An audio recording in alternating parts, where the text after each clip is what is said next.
मोहित maths गुरु में आप लोगों का स्वागत है। हम टॉपिक एवरेज के अर्थमेटिक मीन में पार्ट 1 कर चुके हैं। हम लोग मीडियन के अंदर पार्ट 2 पार्ट 3 किया था। अब हम लोग मोड का पार्ट 4 कर चुके हैं, पार्ट 5 करने जा रहे हैं। हम लोग अब कंटिन्यूस सीरीज़ करने जा रहे हैं जिसके अंदर मोड का पार्ट 5 है। और कंटिन्यूस सीरीज़ के अंदर आपको क्लास इंटरवल दिया होगा, ये दिया हुआ है 0 to 10, 10 to 20, 20 to 30, 30 से 40 लेकर के ऐसे 90 to 100 दिया हुआ है। उसके बाद फ्रीक्वेंसी दी हुई है। हमने डिस्क्रीट सीरीज़ किया था, करना वैसे ही प्रोसेस है जैसे ग्रुपिंग एनालाइज टेबल में हमने किया था, ऐसे यहाँ भी ऐसे ही करना है। कंटिन्यूस सीरीज़ के अंदर फ्रीक्वेंसी 1 टेबल में फर्स्ट प्लस सेकंड करना है। अब हम लोग फर्स्ट और सेकंड ऐड कर देंगे F1 में। तो F1 टेबल में हमने 3 और 5 को जोड़ना है पहले। फर्स्ट तो रखना कहाँ है, बीच में 1, 3 + 5 हो गया 8। उसका 7 + 10 कितना हो जाएगा, बीच में लिखना है 17।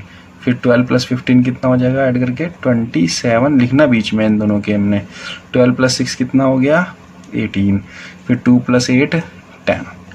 उसके बाद हमें F2 टेबल करनी है। F2 टेबल के लिए हमें क्या करना है, सेकंड प्लस थर्ड, और लीव क्या करना है हमको, levied first attempt each frequency table. तो हमें पहले नंबर वाला छोड़ना है आपको पहली बारी में। तो हमने 3 को छोड़ देंगे, तो उसके बाद 5 और 7 को ऐड करेंगे और उसके मिडल में लिखेंगे हम लोग। तो अब हम लोग इसके बाद 3 छोड़ देंगे, 5 + 7 मिडल में लिखेंगे। तो 5 + 7 कितना हो गया 12। अब नहीं छोड़ना बार बार, बस जो कंप्लीट हो गया उसके बाद नेक्स्ट 2 लेंगे क्योंकि 2 ऐड करने हैं हमको। 10 + 12 कितना होगा, उसके बीच में लिख लेंगे 22। उसके बाद 15 और 12 27, उनके मिडल में 6 + 2 8, और 8 सिंगल वैल्यू रहेगी, इसको ऐड नहीं कर सकते। अगले F3 टेबल के अंदर हम लोगों को फर्स्ट सेकंड थर्ड नंबर का ऐड करना है, मतलब 3 5 7 3 नंबर ऐड करने हैं आपको। 3 नंबर ऐड करते हैं, 3 5 7 ऐड किया तो ये आया आपका 15, और इन दोनों तीनों के बीच में क्या आएगा 5, 5 के सामने लिख देंगे 15। उसके बाद ये तीनों नंबर कंप्लीट है। अगले नेक्स्ट 3 नंबर लेंगे, तो 10 12 15, 10 12 15 को अगर ऐड करते हैं तो ये आ जाएगा 37, और 12 के सामने लिखेंगे। उसके बाद अपना 15 तक हो चुका, 12 6 2, तो ये ऐड करेंगे तो ये आ जाएगा आपका 20, और 6 के सामने लिखेंगे। अब इसके बाद F3 टेबल भी कंप्लीट है। F4 टेबल के लिए सेकंड थर्ड फोर्थ, और आपको पहले नंबर वाला नंबर छोड़ना है, तो 3 को फिर से हम छोड़ देंगे और 3 नंबर ऐड करेंगे। तो ये 3 छोड़ करके 5 7 10, तो ये जोड़ते तो हमारा था 22, और कहाँ आएगा 7 के सामने। फिर 10 को छोड़ करके उसके बाद 12 15 12, ये 3 नंबर ऐड करेंगे तो ये जोड़ करके आएगा 39, 15 के सामने रखेंगे। फिर 6 2 8, ये तीनों नंबर ऐड करेंगे तो 8 और 8 हो गया 16, 2 के सामने लिख देंगे। अब F5 टेबल में थर्ड फोर्थ फिफ्थ, मतलब फर्स्ट और सेकंड आपको लीव करना है, तो उसके मतलब 3 और 5 छोड़ देंगे।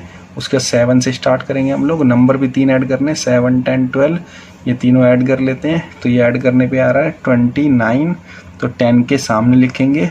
उसके 12 कंप्लीट है, 15 12 6, ये तीनों नंबर ऐड करेंगे, और 12 15 12 और 6 ऐड करने पर आ रहा है आपका 33, और 12 के सामने। उसके बाद 3 नंबर नहीं बन रहे, 2 और 8 बचा है। नंबर 3 है तो 3 ही ऐड करने पड़ेंगे। टेबल में जितने भी फ्रीक्वेंसी टेबल है सब में बड़ा नंबर आपको ढूंढना है, सबसे लार्ज नंबर। तो F वाली टेबल में 15 है सबसे लार्ज नंबर पूरी टेबल के अंदर। उसके बाद F1 टेबल में देखना है। F1 टेबल में देखेंगे इन पांचों में से तो वो है 27 सबसे बड़ा नंबर। उसके बाद F2 टेबल में देखेंगे तो 27 सबसे बड़ा नंबर है। उसके बाद F3 टेबल में देखेंगे सबसे बड़ा नंबर कौन है 37, और इस F4 टेबल के अंदर सबसे बड़ा नंबर है लार्ज नंबर 39, और F5 टेबल में सबसे लार्ज नंबर है 33। अब हम लोग बनाएंगे एनालाइज टेबल। जो हमने ग्रुपिंग और एनालाइज जो टेबल बनाई इस बार कंबाइंड बनाई है, ग्रुपिंग के साथ ही आगे ऐड करके एनालाइज टेबल बनाई। जब हमने डिस्क्रीट सीरीज करी थी उसमें एनालाइज अलग बनाई थी और ग्रुपिंग अलग बनाई थी। तो इस बार एनालाइज जब टेबल कंबाइंड बनाते हैं तो ये F1 F2 F3 F4 दोबारा रिपीट कर दीजिए। इस बार टोटल नीचे नहीं आएगा, नीचे की तरफ नहीं आएगा, इस बार टोटल सामने की तरफ मिलेगा आपको। लोगों ने सबसे पहले F के अंदर देखना सबसे बड़ा नंबर कितना आया था 15, सबसे लार्ज नंबर जो किसके सामने था 50 और 60 के। तो हमने 15 के सामने क्या लगा दिया 1 कैरी कर दिया। बाकी में हमने क्या लगा देना, डैश लगा देना है, ब्लैंक है। उसके बाद F1 टेबल के लिए चलना है। F1 टेबल में देखो 27 आया था। जब F1 टेबल बनाई थी तो वो 2 नंबर से मिल करके बना था, तो इसका मतलब 27 हमारा 2 नंबर से मिलकर बना होगा। कौन कौन से? 12 और 15। तो हमें 12 और 15 किसके हैं? 40 50 और 50 60 के सामने। तो हमने F1 टेबल में 40 50 के सामने क्या करना है? 1 टिक लगाना है। तो ये 40 से 50 में, और ये हो गया आपका 50 से 60 के अंदर। और बाकी में हमने क्या कर देना है? ब्लैंक कर देना है। ये ब्लैंक कर दिया। उसके बाद F2 टेबल में देखना है। F2 टेबल के अंदर सबसे बड़ा नंबर क्या है? 27। इस बार F2 टेबल कितने से बना था? सेकंड और थर्ड से, मतलब 2 नंबर को ऐड करके 27। तो इस 27 को मिडिल में रखा था, तो 15 और 12 के सामने रखा था, वो है 50 60 60 70। तो इसका मतलब 50 60 और 60 70 के सामने एक 1 लिखना है हमको। तो हम लोग 50 60 और 60 70 के सामने एक टिक लगा देंगे। तो ये 50 60 और 60 70 के सामने 1 1 लिख दिया, बाकी सब डैश कर देंगे। उसके बाद उसका F3 टेबल देखना। 37 सबसे बड़ा नंबर था हमारा इसमें, और उसके लिए बनाया था हमने 1 2 3, मतलब 3 नंबर को ऐड करने पर। तो 37 देखते हैं कहाँ से आया था? 12 10 और 15, 3 नंबर को ऐड करने पर। तो उनके सामने 30 के 40 पे, 40 के 50 के और 50 के 60 के सामने हमने क्या लिखना है? 1। तो हमने क्या करना है? 30 के 40 पर 1, 40 के 50 पर और 50 के 60 के सामने हमने 1 1 लिख दिया इन तीनों के सामने। और बाकी सब क्या कर देंगे? डैश। अब हम लोग F4 की टेबल में देखेंगे। 39 आया था। ये कितने नंबर से मिलकर के बना था? ये बना था सेकंड थर्ड फोर्थ से मिलकर के, मतलब 3 नंबर को ऐड करने पे आया था 39। तो 39 मिलकर के बना था 12 के बीच में। देखो 12 15 और 12 को जोड़ के 39 बना था। तो कौन से नंबर है? 40 के 50, 50 के 60 और 60 के 70 के सामने। इनके सामने हम क्या लगा देंगे? 1 1 1 1। तो ये लगा देंगे 1। F5 table. F5 टेबल में 33 आया था सबसे बड़ा नंबर। वो कितने नंबर से मिलके? थर्ड फोर्थ फिफ्थ से मिलकर के बना था। तो 33 देखो किसके सामने आया था? ये 12 के सामने था। वो बना था 15 12 और 6 से। तो हमारा 50 के 60 से और 60 के 70 से और 70 के 80 के सामने 1 टिक लगा देंगे। तो ये 70 के 80 पर और ये 60 के 50 पर, 50 के 60 और बाकी पे हमने क्या कर देना है? ब्लैंक। और इनका कर लेंगे अब टोटल। इस बार टोटल ऐसे चलेगा क्योंकि हमने एनालाइज और ग्रुपिंग टेबल एक साथ बनाई है। तो इसमें कोई भी 1 नहीं आया हमारा, इसमें भी कोई नहीं आया, इसमें भी कोई नहीं आया, इसमें ये 1 आया है, इसमें 3 आया, इसमें 6 देखोगे तो सब में 1 1 1 आया है, इसमें 3 ही बार 1 आया है, इसमें 1 बार 1 आया है और इसमें नहीं आया। तो सबसे ज़्यादा किस में आया? ज़्यादा बड़ा नंबर आया है इसमें, वो किसके सामने है? 50 से 60 के सामने। तो हमारे जो आया 6 वो किसे 50 के 60 की रेंज में आया है। तो हम इसमें मोड किसको बोलें? 50 या 60 को। तो इस बार हमारा जब डिस्क्रीट सीरीज था तो खाली ओनली 50 होता था, x होता था, तो हम उसको मोड मान लेते थे। इस बार 50 60 से सिर्फ हमें रेंज पता लगेगी। इससे हमें अब क्या करना पड़ेगा? L F1 F0 F2 निकालना पड़ेगा। उसके बाद फॉर्मूला लगेगा, तब निकलेगा मोड। हमारा सबसे ज़्यादा 6 आया था जो, वो है 50 से 60 की रेंज में, जिसके अंदर L बनेगा हमारा लोअर लिमिट 50 और 50 के सामने जो होता है हमारा वो F1। F1 से पहले आता है F0 और F1 के बाद आता है 2। तो पहले 1 आएगा, 1 से ऊपर 0, फिर उसके बाद 2। तो 0 1 2 बन जाएगा आपका फ्रीक्वेंसी, और उसका गैप आपका h मिल ही जाएगा 10 का। उसका तो मोड का फॉर्मूला लगेगा। अब हम लोग पास L F1 F0 F2 h मिल गया, मोड निकालना है। मोड का फॉर्मूला होता है L plus F1 minus F0 2F1 minus F0 minus F2 bracket into h। तो इसके अंदर हमें सर वैल्यू पुट करनी है अब। तो L था हमारे पास 50, F1 था हमारे पास 15, F0 12, 2 15 minus F0 is 12 minus F2 is 12 into h is 10। इसको सॉल्व कर लेते हैं। 50 प्लस 15 माइनस 12 होता है 3, ये हो गया 15 2 या 30 माइनस 12 प्लस माइनस हो गया माइनस 24 इंटू में 10, ये 3 से 10 30 हो जाएगा। 50 प्लस 30, ये 24 से चला 30 से 6 आ जाएगा, 6 से 30 कट जाएगा तो 5 आ जाएगा।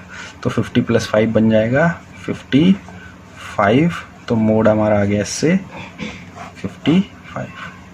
अगर हमें डायरेक्ट मोड निकालना होता बिना ग्रुपिंग एनालाइज टेबल से, तो हमें क्या करना होता है, class inter frequency continuous series से दिया है, तो कैसे हमें फ्रीक्वेंसी पता लगेगी, F1 F0 F2 कैसे L पता लगेगा। तो सबसे पहला काम हमें करना है, लार्जेस्ट फ्रीक्वेंसी देखनी है हमें, जो क्या बनेगी F1। इन पूरी फ्रीक्वेंसी में देखो सबसे बड़ा नंबर कौन है, 15, तो ये हमारा क्या बन जाएगा F1।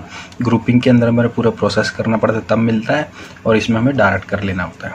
तो F1 से पहले क्या आता है F0, जस्ट F1 से पहले क्या मिलेगा आपको F0, जस्ट नेक्स्ट फ्रीक्वेंसी जो होगी वो F1 के बाद क्या होगी F2, और उसके F1 के सामने क्या मिलेगा आपको, लोअर लिमिट L, ये होती है अपर, हमें चाहिए होती है लोअर, और उसके बाद इनके क्लास साइज का गैप जो होता है वो 10, H जो है हमारे पास यहाँ पे क्या होगा, 50-60 में से माइनस करो तो कितना आएगा 10, जिसको हम क्लास साइज बोलते हैं।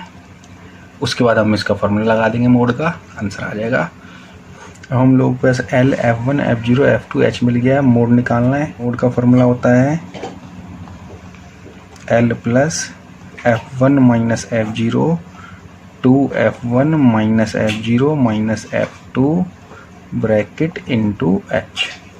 तो इसके अंदर हमें सर वैल्यू पुट करनी है। अब तो L था हमारे पास 50, F1 था हमारे पास 15, F0 12, 2 15 minus F0 is 12 minus F2 is 12 into H is 10। इसको सॉल्व कर लेते हैं। 50 प्लस 15 माइनस 12 होता है 3, ये हो गया 15 टू या 30, माइनस 12 प्लस माइनस हो गया -24 इंटू में 10, ये 3 से 10 30 हो जाएगा। 50 प्लस 30, ये 24 से चला 30 से 6 आ जाएगा, 6 से 30 कट जाएगा तो 5 आ जाएगा।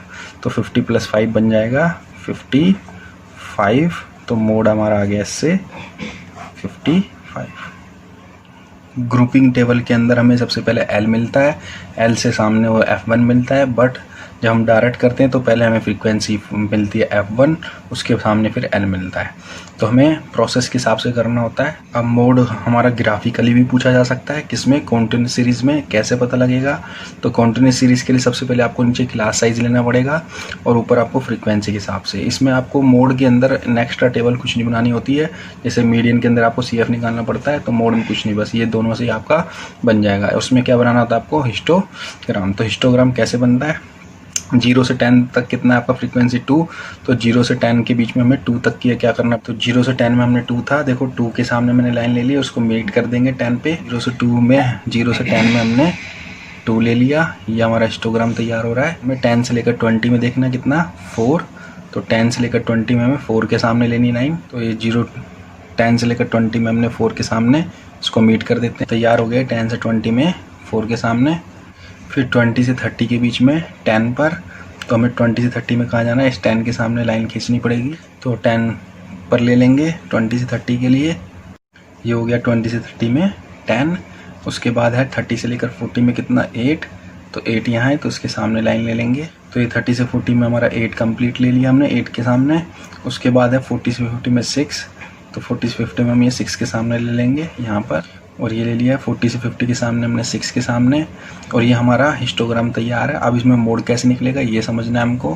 हिस्टोग्राम बनाया था जब हमने, सबसे बड़ा यहाँ पे जो वैल्यू है ये ग्राफ के अंदर वो है 10 की, तो इसके अंदर सबसे जो बड़े 10 की वैल्यू आई है उसके कॉर्नर पॉइंट लेंगे, जो इससे पहले वाली वैल्यू थी उसका कॉर्नर पॉइंट चाहिए, और उसके बाद वाली उसका कॉर्नर पॉइंट चाहिए, और इसको हमें क्रॉस में मीट करना है, क्रॉस में ऐसे करके हमने क्रॉस में इसको मीट कर दिया। इसका इस पॉइंटों को भी क्या कर देंगे, क्रॉस में मीट कर देंगे। तो हमने क्रॉस में इसको इधर से मीट कर दिया, जहाँ पर ये दोनों कट करेंगे ये पॉइंट, यहाँ पॉइंट से जब हम नीचे सीधी लाइन ले जाएंगे तो जहाँ पर ये पॉइंट आएगा वो हमारा मोड होगा। तो यहाँ से हम सीधी लाइन खींच देंगे जहाँ ये पॉइंट मीट करे थे, तो ये पॉइंट आया हमारा 28 के राउंड, तो इसको हम लोग मोड को 28 बोल सकते हैं। तो ये हमारा ग्राफिकली क्या निकल गया, मोड 28। ग्राफिकली ऐसे ही निकाला जाता है। पहले सबसे हाईएस्ट नंबर लेना है, उसके बाद उनके कॉर्नर पॉइंट, और उससे पहले वाले जो दोनों के कॉर्नर पॉइंट थे, पहले वाले के और बाद वाले के क्रॉस हमने मीट करना है। जहाँ पे ये मीट करेंगे दोनों लाइन, वो हमारा क्या बनेगा, यहाँ पे आकर के क्लास साइज पर मोड कंप्लीट। Thank you.